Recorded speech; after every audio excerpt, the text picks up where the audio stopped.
Greetings, Moonlight citizens. This is your man on the moon here, and we're this episode of Moonlight Kingdom Podcast 103. We are talking about body counts. Why does the body count matter? Does it matter if it's high? Does it matter if it's low? Does it matter depending on what community you're in? Whether you're Amish, whether you're a frat boy, whether you're a sorority girl, whether you're, it doesn't matter. Does it matter? Does it? We shall see, vote. We also discuss incels. We also discuss the maleloneliness epidemic, Andrew Tate, and the Manosphere, amongst other things. There are so many things covered in this episode of Moonlight Kingdom Podcast. Stick around and, see how it all plays out right here in 3, 2, 1. So I've heard your take on this. You and I have had this conversation before. You just want to bring up people and fucking get the party started this way? Honestly, I want to make sure we've covered all, because we have covered this before, but I want to make sure I did lay out everything. Did it talk about in regards to in places where, for sense, hookup culture is encouraged? Let's look at, say, the gay community in terms of the hookup culture on that side. In a culture where something like that would be encouraged, would you say body count would matter when interacting in a relationship with somebody? When you're dealing with a community that has a lot to do with empowering a lot of promiscuity, then yes, at that point body count would matter. You would run the risk of being chastised if your body count was very low, and you would likewise be praised if it was very high. So that's a good point, based on your community. Yeah. Oof. Yeah, it would. If you look at okay, this is an extreme example. You looked at an Amish person versus Joe Citizen off the street. His body count is way higher than the Amish guy, even if he's only been with 3 people. Because in that society, that kind of... It would be viewed as promiscuity to be with 3 people, but in everyday society that we live in, it's oh, you're 30 years old and you've only been with 3 people? It's oh, I guess you must have been really committed or something to that effect. It really does depend on what society you're in as to whether or not it matters or not. But on a more personal level... Yeah, the social circles that you're running in, yeah. Oh, yeah. It definitely depends on that. If you had to look at what girls in a sorority would think about high body count versus dudes in a frat house. Right. Yeah. Which oftentimes nowadays that's looking like it's more, they're more on an equal playing field regarding that type of interaction. Sorority girls are oh my god, we totally got to get you to lose your virginity. Guys in the frat house are bro, you're not fucking ending your freshman year a virgin. Hell no. So a lot of that culture is also shifted towards the same wavelength, which is kind of annoying, but such is life. Yeah. Plus it also ties into the question of, what does it tell you about a person? If you were to go out with somebody and in that first date, they let you know, yeah, my body count's 50. What does that tell you about somebody? I mean, even if they did tell you their body count was 50, in your opinion, does that even matter? So I think a little bit more context matters than just the number. Right? So if, and let's say you and I went out on a date, and you're oh yeah, I've had my body counts, my body counts 50. Oh, okay, blah, blah, blah, blah, blah. Conversation goes on. So are you, what are you still actively dating? Are you looking to settle down? Nah, I'm I got some people on the side, and I'm just casually dating. Then I ask, are you casually hooking up? Oh yeah. I think the admission to I am actively participating in a promiscuous lifestyle is more telling of that person's character than, let's say you and I are both fucking in our late 30s. We go on a date and you're yeah, my body counts 50. I have been, I was a whore in my 20s. I got married, I settled down, and then my wife died due to, I don't know, some insert freak accident, unexpected thing here. And, you know, I'm just now starting to get back into the dating scene. You're going to get two very different reactions. Yeah. Because, like, at age does play into a factor. Like you said, if a dude in his 30s told you that his body count was 50, there would be that reaction of, oh, okay, so, like, you've been around. But if a dude in his early 20s told you his body count was 50, there would be that inner reaction. As open-minded as one can be, there would be that inner reaction of, damn, really? Right. Well, and then likewise, it also comes into, you know, so like, what are you actively doing? So again, it's like, if I'm like, you're 21, I'm 21, we go on a first date, and you're like, yeah, no, my body count's 50. So either you've been screwing since you were like 14, or 13, or 11, or whatever the hell. Like, you got started early on in life, which also brings out a completely different cluster of fucking questions. Or it translates to, so like, this is shit that's actively ongoing. But also asking direct questions gets a better, what's the word I'm looking for? Gets a better reaction. Gives more clarity. Yeah, it paints a better picture of the individual, yeah. Or it just kind of paints, like, what is it that you're on? Not necessarily a better or a worse picture, but just a clearer picture. Yeah. And, like, I'd always say, like, if a dude or a chick goes out on a date and the conversation is related to, excuse me, yeah, you know, like, I'm actively, like, you know, I had a date, and like, this dude that I've been like seeing, he's kind of being weird, like, we're not official, like, all of those little small cues do provide the picture that this is a person who is perhaps not ready to go into a settled relationship, or this is a person that, you know, is struggling to go ahead and cut drama off from their life, etc., etc. And you know, that to me paints more of a clear picture as to who you could potentially be getting into a relationship with. People who like to hold on to exes, people who like to hold on to messy situations. People who have multiple side chicks. Exactly. All of that is unappealing. People who hold on to, like, they get into a relationship, but they contact with, you know, their booty calls, and they call their booty calls friends, and then only when you ask them, oh, so like, what, have you fucked this person, then will they go ahead and be transparent about, yes, this is my booty call, this is my sneaky link from back in the day, and da-da-da-da. And then as the individual who discovers that information, number one, you're dealing with someone who is not transparent, who enjoys playing a mildly deceptive game, but mildly or extreme, it's still deceptive nonetheless. And potentially detrimental to the style of relationship that you guys have just engaged in. You know, now the power is in your hands as to, do you walk or do you remain?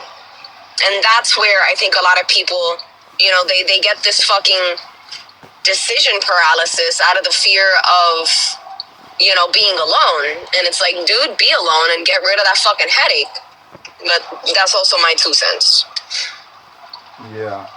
But, you know, how long you've been in a relationship also factors into the equation, because say you were with somebody for like 2 years, and then you found out that, oh, and just like casual conversation, it comes up about body counts, and then it's like, and they tell you, oh yeah, when I met you, like, my body count was like 50 or something. At that point, does it even matter? You all have been together for 2 years. Would that change anything? I think it would, but it also depends on how you're going to look at it. Are you the type of individual that hyperfixates on the past and uses the past to discredit the present? So, like, if in the past your partner was very promiscuous, but within the relationship they have, the only person they've been promiscuous with is you, and that's like fucking, I don't know, every 3 days, every 2 days, 3 times a day. I don't fucking know. Some of y'all have fucking psychotic libidos. Like, does the past actually put any weight on what your relationship currently is now? In my case, it really wouldn't. It's like you're married for somebody for 5 years and they're like, oh yeah, I fucked like 20 dudes in college, whatever, da-da-da, dumb shit. And now you're gonna look at her differently? Yeah, that I don't know. You've been married for that woman for 5 years and she's been a great wife with that information still being true. Yeah. Also, it raises the question of, like, if you didn't know that, it raises the question of the dude or the person who was asking it, did you think you were the first? Yeah. Yeah. It's a very, also, in terms of the opposite side of the spectrum, low body counts also infer a lot about an individual. Like, if someone in their 30s came to you and they had an exceedingly low body count, it's like, okay, this person isn't like passing themselves around like most people are out here. That it does infer something positive about an individual. But if it's like someone comes to you and they let you know that you're their first, like their body count was 0 before they met you, it's like, oh, okay then, this situation it's a different vibe than if it were the other way around of a high body count though. But yeah. Well, I think it just gives a different impression. I mean, and here's an advanced thought process. So, sex is overrated, genuinely. It's the same whether you do it in whatever fucking position and however many people you do it. It's the same action, penetration, in and out. Damn, that muffler. Interesting.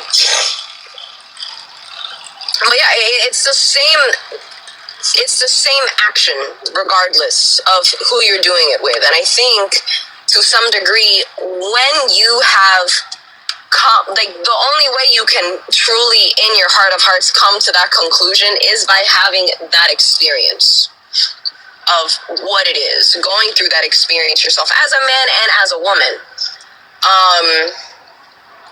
So something that I've thought of is like, well,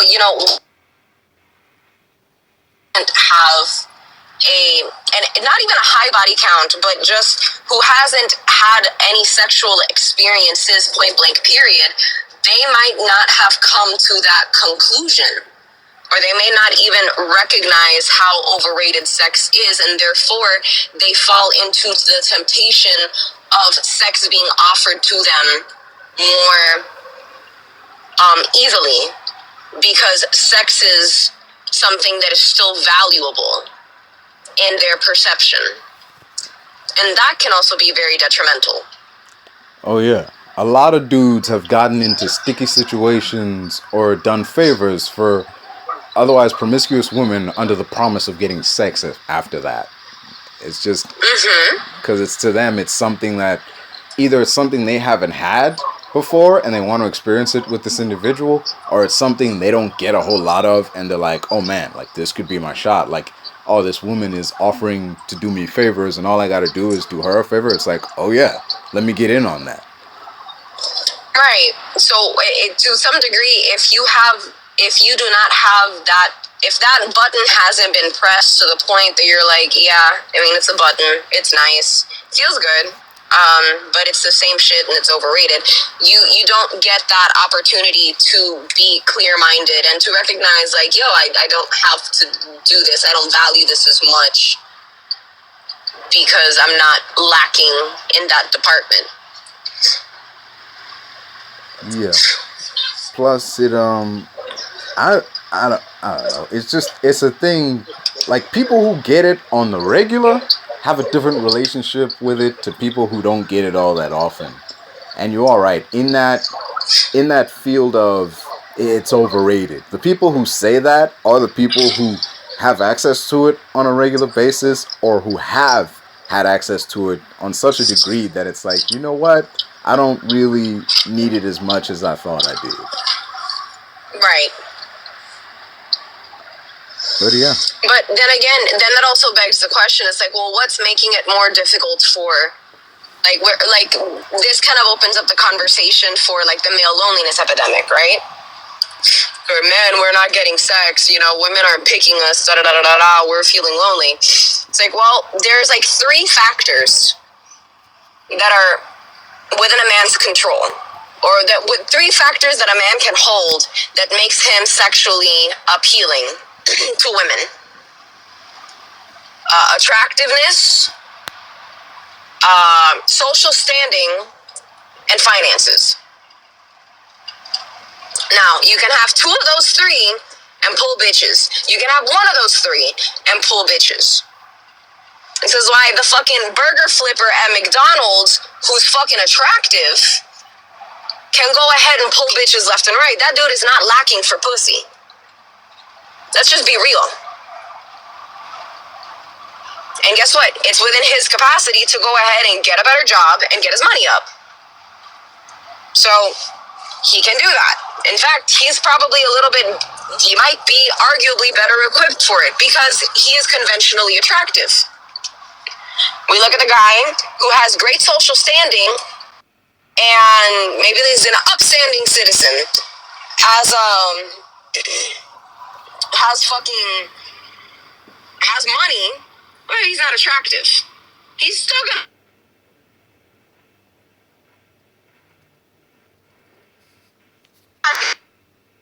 bag by societal standards and who's kind of ugly. Okay? He's still pulling bitches because he's got money. He can work out in the gym and he can fucking go ahead and pay for plastic surgery and all this shit and get attractive. Now he's got 2 of the 3. He's still a dirtbag. So as long as you're hitting 1 of those 3 markers, you can go ahead and get pussy. Here's the fact though. Those 3 markers are all in everybody's control. All of us have those markers and all of us have control over those markers. Social standing, personality, that's your reputation, right? So, you can either work on your personality, which you can work on being more attractive by getting into the gym, by learning how to do your makeup, by losing weight, by fucking putting on weight, depending on what the fuck you got going on, by getting plastic surgery. You know, that's within your effect. And money, you can always get a better job. You can always move up financially. You can get multiple jobs to go ahead and fix your credit and pay shit down. Like, you can do this. This is all within our control, but we as a society have encouraged the victim that you can't help your circumstances. You can't help your situation. Oh, poor you. You're in such a bad space. You're incapable of doing anything better. And we fucking praise people who fucking fall into that shit. Hence why we got the fucking lacking accountability, loneliness epidemic, where people are like, oh, I didn't got anything. That was a fucking... Well, you do get the spree of people in the sphere that orbits the Andrew Tate type who tend to don't... Well, it is pretty much members of that male loneliness epidemic who do orbit the Andrew Tate type people, that cult of personality.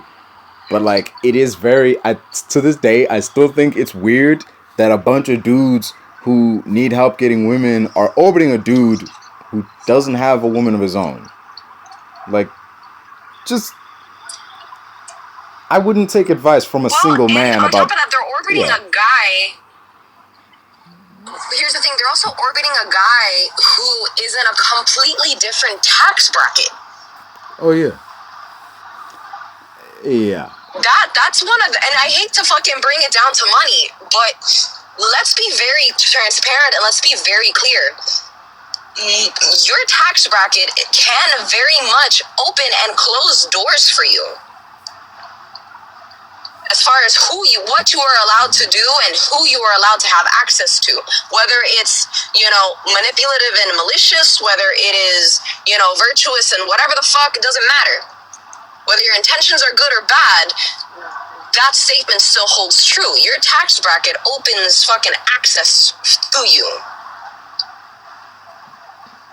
Absolutely. And people are taking advice from a self-proclaimed womanizer, millionaire, And this is the average Joe Schmo who fucking can't even figure out how to fix his resume to apply for a better job. So you're getting advice that is not applicable to you where you are at in life. Yeah, it all, in regards to like those men, it does lean more into this thing of there's really no strong father type figure that can be exemplar to them, and along comes this dude claiming to have all the answers, and he's got all this money, he's got all this like jewelry and shit, and he is surrounded, and he surrounds himself with women. Granted, these women work for him, but from the perspective of Joe Schmo, that man and his life does seem pretty desirable because it's better than what Joe Schmo's got going on now. It's better than the fucking studio apartment living and getting stood up on the date with your fucking coworker. Yeah. Who said she would fucking meet you at the fucking movies at 7 o'clock and you were there until 9 and this bitch never showed up. No, agreed. Wholeheartedly agreed. Also, if you're gonna ask a coworker on a date, do not stand them up. They will be there Monday morning being like, "Where were you?" Like. No, but also you're dumb. Don't date your coworkers. Yeah, don't be doing that. Just don't do it. Yeah, they know where you work. You see them every day. They know exactly, bro. Especially if they take care of your payroll. Don't do it. Don't do it. Yeah. But yeah, that's. Don't do it. I think we've covered as much as I can cover for the moment. We got people in here. Let me bring someone up. Bring them up, Bubba. Let's get it. Greetings, Doc. How's it going, man? Hello, Doc. Here we go. Let's do it, man. What's up? How's everyone doing? It's going well, man. Alright, so, dude, I guess it depends on, for body count, it depends on what you're looking for. I think it matters, personally. But time and age is relative. So, like, say you're a 30-year-old, and I think this goes both ways for men and women. If you're 30 and your body count's like 20, it's not a big deal. But if you're like 23 and your body count's like 50, I think that's a big problem. For me personally. And if you want me to elaborate on that, I'm more than willing to. No, that was kind of the point. That was kind of a talking point that me and Man brought up. But sure, to give, like, I think I definitely agree with that. I think I can speak for Man when I say he kind of agrees with that too. It definitely has a different social impact on how you view the person. But yeah, I mean, this personal take, so definitely elaborate on it. So, like, I mean, I don't think it's. I mean, I see people that are like saying if they slept with more than 2 people, that's a problem. I think that's just unrealistic. And, I mean, like, I'm just gonna go talk about, like, me, for example, because I've got a decent body count, like, somewhere in the 30s. I definitely regret a lot of it, looking back, and because of that, I have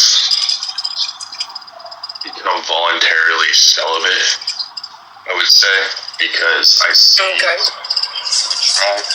There was a guy in the comments that says you attract what you are, basically, and I firmly believe that. So whenever I was going through that promiscuous lifestyle, you're going to attract people of the same caliber, basically. But then I was in a position where my financial situation was struggling, and pretty much what I did was I self-isolated myself and focused on getting into a better position in life. And if you're in that kind of situation, you shouldn't even be worrying about relationships with other women and trying to get it in. Because, like, you don't need to have sex, to be completely honest. You don't need it. That's just a want, and I feel like that's just poor self-control. Of course it's a want. It's innate, like, human desire and sexual attraction. It's more... if you had to link it to, like, if you tried to link it to needs, it would fall more under esteem needs than physical or emotional or even, like, the self-actualization of it all. But you know, it is a want in that manner of like, it's not, if you don't have it, you can go without it, but it's a nice thing to do now and then. It's like, yeah, you get what I'm trying to say. It's a built-in biological desire. People want to go ahead and have sex. It's just a thing. Yeah. But, and there was a comment made earlier about comparing attractive men and attractive women. For me personally, I think this boils down to character judgment. But the more attractive women that I've communicated with, they have a lower body count than attractive men. Because I know guys that have, I mean, one guy in particular, I mean, he pulled like crazy. Kind of a mixed race country boy. He was well over 100 for sure. Like every time he went out, he was pulling one. It was insane. You're the player.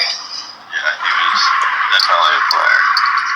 It does lean into like that thing of oh, make her laugh and she's yours, because there have been dudes that like I've gone to like college with that are like, you look at them and they are not the best looking guy, but every few months or so they got a new girl on their arm, and it's like, damn, how does he do that? And you actually see dude in action, and I was like, oh, he's actually like a charming motherfucker. Like, okay, I see it, you know, like in that regard, him not being the best looking dude doesn't matter, because he can talk this woman up and get her laughing and like put her at ease in a way that most dudes wouldn't be able to if they just relied solely on looks or like the money they got. Well, I mean, and unless you're dealing with a woman who is very much just interested in your finances, she won't stick around for long. I mean, sex is a good band-aid to fucking keeping a relationship going, but it eventually, again, even within an uncompatible relationship, it starts to lose its fucking spark.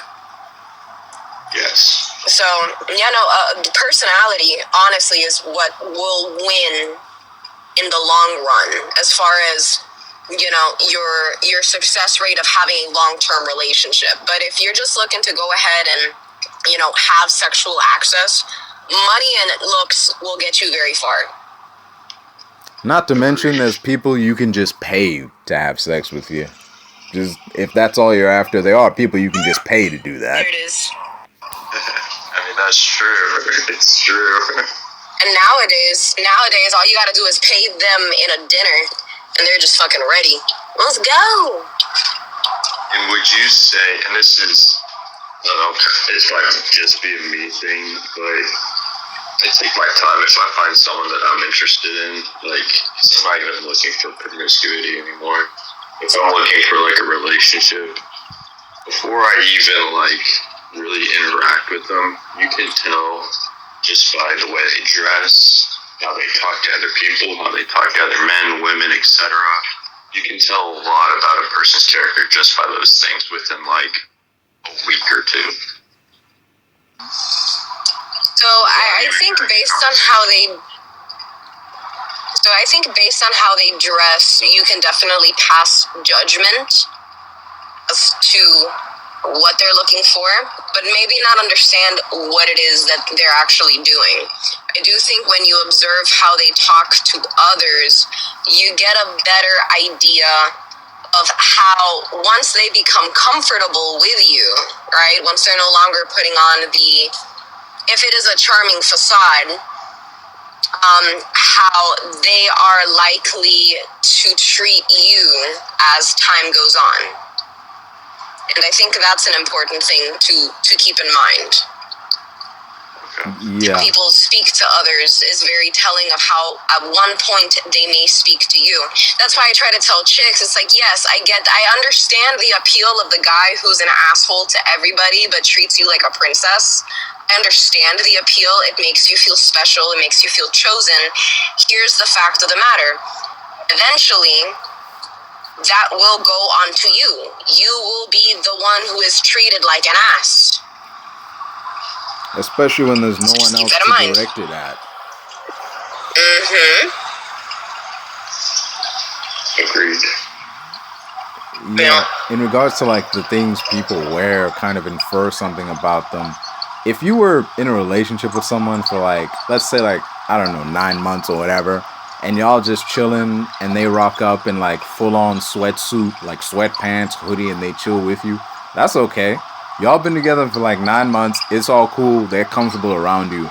But if they rocked up to like the first date in a sweatsuit, like hoodie, sweatpants, and sneakers and shit, that, I'm not trying to be judgmental, but that doesn't speak very highly of you, because that first date is that first impression. It's your best foot forward, and if your best foot forward is a sweatsuit, doesn't really speak too positively of you. But also consider, what is the first date? Is it a casual, mundane activity? Because now that is a thing. Or is it a nice dinner?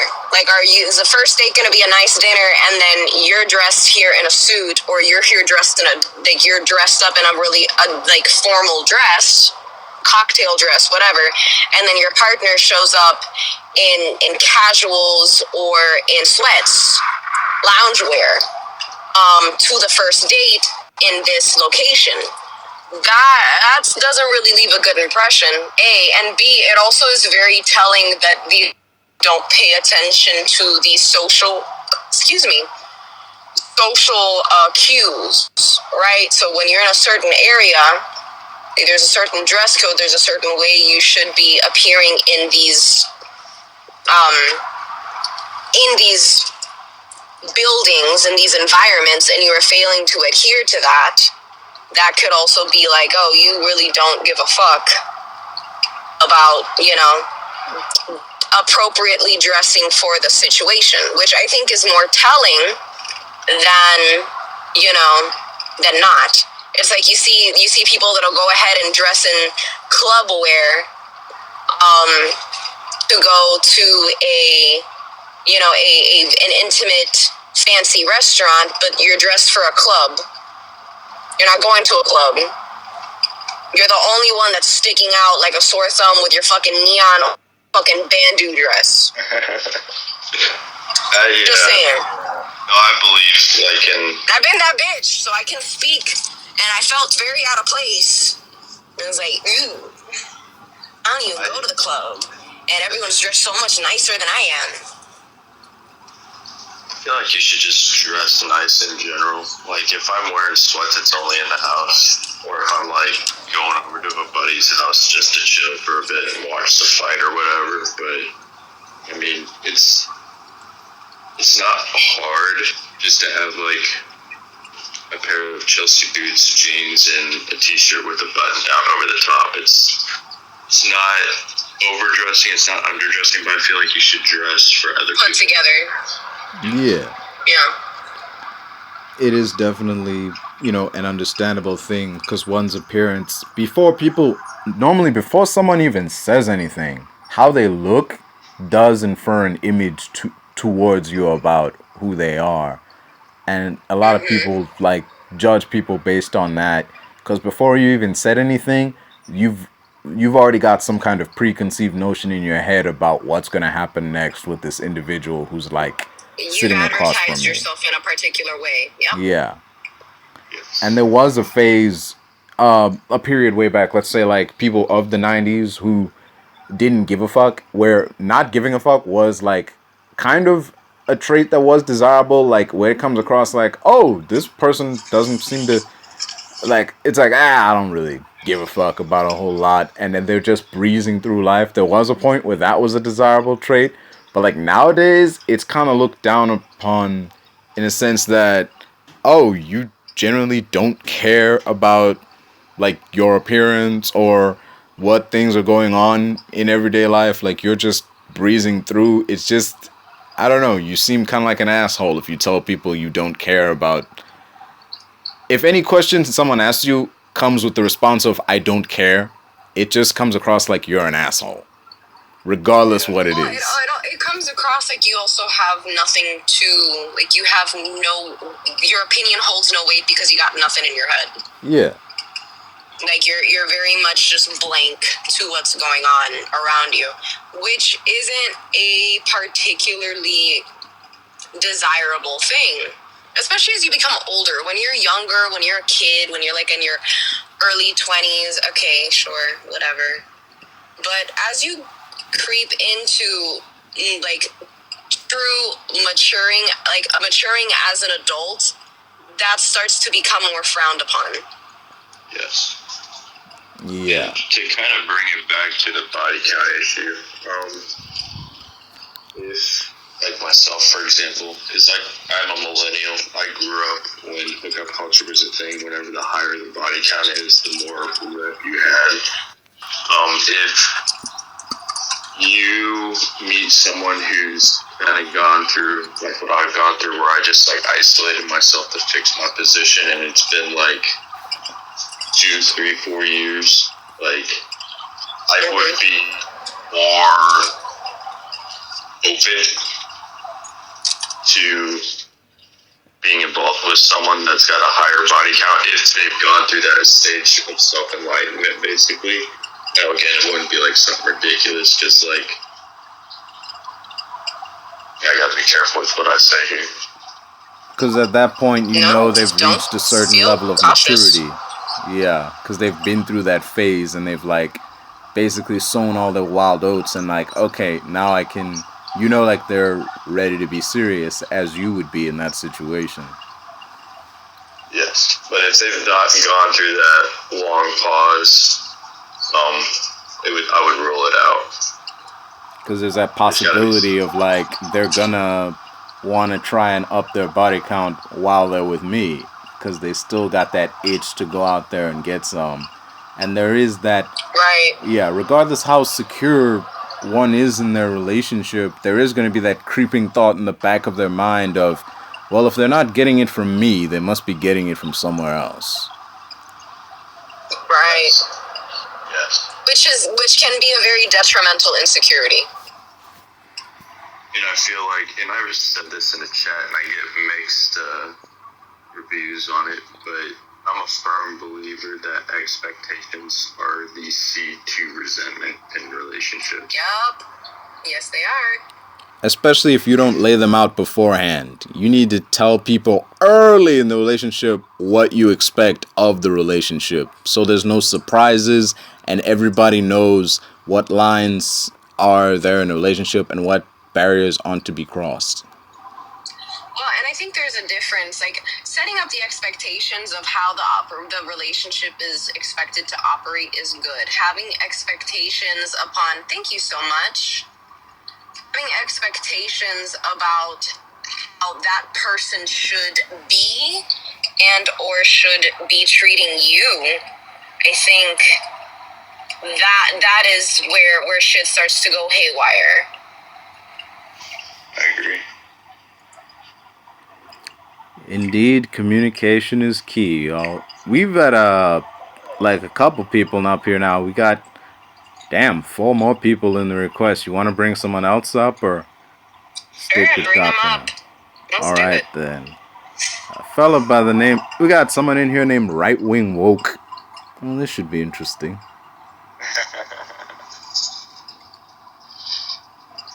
I'm waiting for them to join conservative intersenting.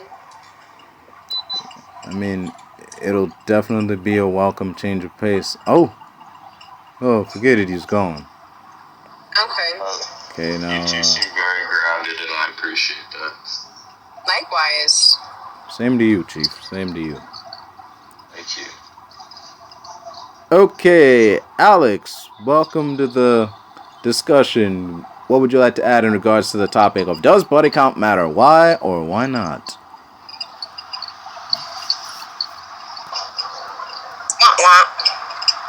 Wow, seems they dropped. Okay. Maybe they were having a trouble connection. Sometimes that can happen. Hello. Greetings, Xander Cruz. Hello. Thoughts on the background? Okay, yes, right to it. So if body count were to matter in any shape or capacity, well, here's how I see it. no experience is ever truly a waste unless you've learned absolutely nothing from it. So Ooh, if we're going by good that take. if we're going by that headspace, a higher body count means more experience. So that's to say, the higher, the better. Yeah, in terms of a sexual partner Sure. and like what to look for, a higher body count would in fact indicate that yes, this person does have more experience, and depending on age, it would infer like this person knows what they're looking for and what they want. So there's very little in the way of, oh, I have to teach this person something, or like there's, they know what they'll say, they know what they're comfortable with, they know what they'll say yes and no to. Because if they got a really high body count, chances are they've tried a lot of it already, and they know what their body can take, or personally what they just won't allow. Yes, and to kind of just look at the most recent comment here.